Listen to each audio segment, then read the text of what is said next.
Equilateral triangle क्या होता है, उसका एरिया क्या होता है, उसका पेरीमीटर क्या होता है, उसका अल्टीट्यूड और मीडियन क्या होता है, ये सारा जानकारी आप आज जान लीजिए कि हमारे पास अगर इक्विलेटरल ट्रायंगल है तो उसमें क्या क्या होना चाहिए। तो सबसे पहले तो ये होना चाहिए कि तीनों साइड क्या होना चाहिए, इक्विलेटरल ट्रायंगल अगर है हमारे पास तो उसमें क्या होना चाहिए, तीनों साइड क्या होना चाहिए, इक्वल होना चाहिए। तीनों साइड क्या होना चाहिए, इक्वल होना चाहिए। तो ए बराबर बी बराबर सी, मतलब ये है कि इसमें ए बी बराबर बी सी बराबर सी ए होना चाहिए, मतलब तीनों साइड का लेंथ क्या होना चाहिए, सेम होना चाहिए। अब बताइए ट्रायंगल के तीनों एंगल का सम कितना होता है, 180 डिग्री, और तीनों एंगल भी क्या होगा, इक्वल होगा, मतलब कितना कितना तीनों एंगल होगा, 60 60 60।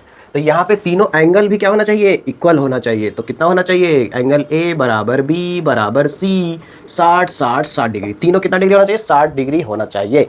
अब आपसे पूछा जाएगा कि पेरीमीटर क्या होगा, इसका पेरीमीटर क्या होगा, पेरीमीटर क्या होगा, पेरीमीटर मतलब तीनों साइड को जोड़ने के बाद जो मिलेगा उसी को हम पेरीमीटर करेंगे। तो A B plus B C plus C A.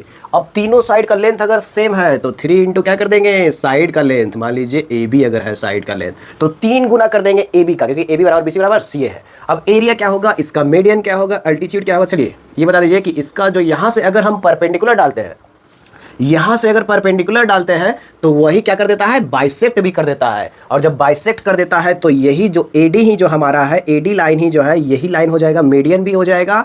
Median के साथ साथ मीडियन क्या हो गया, क्योंकि मिड पॉइंट से पास कर रहा है और 90 डिग्री बना रहा है, तो यही हमारा अल्टीट्यूड भी हो गया, यही क्या हो गया, अल्टीट्यूड भी हो गया, और यही हमारा परपेंडिकुलर बाइसेक्टर भी हो गया है, और यही एंगल बाइसेक्टर भी हो गया। तीनों इसके लिए एक ही लाइन है, एंगल बाइसेक्टर भी है, और क्या है, और इसके साथ साथ और क्या है, परपेंडिकुलर बाइसेक्टर भी है। तो तीनों एक ही लाइन होगा इसमें।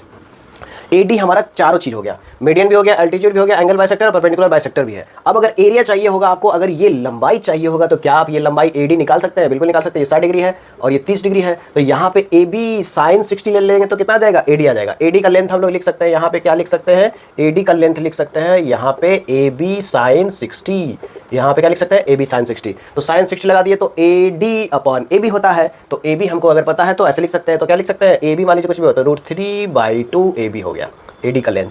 अब अगर एरिया पूछा जाएगा तो एरिया क्या होता है कोई भी ट्रायंगल का, तो ट्रायंगल का एरिया होता है, एरिया अगर इस ट्रायंगल का पूछा जाएगा तो √½ इंटू बेस इंटू हाइट, तो मान लीजिए बेस यही है और हाइट यही है, तो कितना हो जाएगा, तो सीधे सीधे हो जाएगा ए बी हमारा हो जाएगा बेस में, क्योंकि बी सी और ए बी इक्वल है, और ए डी हो गया हाइट, तो हो गया √3/2 ए बी। तो आप लोग तो फॉर्मूला याद रखते ही हैं, क्या याद रखते हैं, √3/4 ए बी का स्क्वायर, तो वो भी आ गया।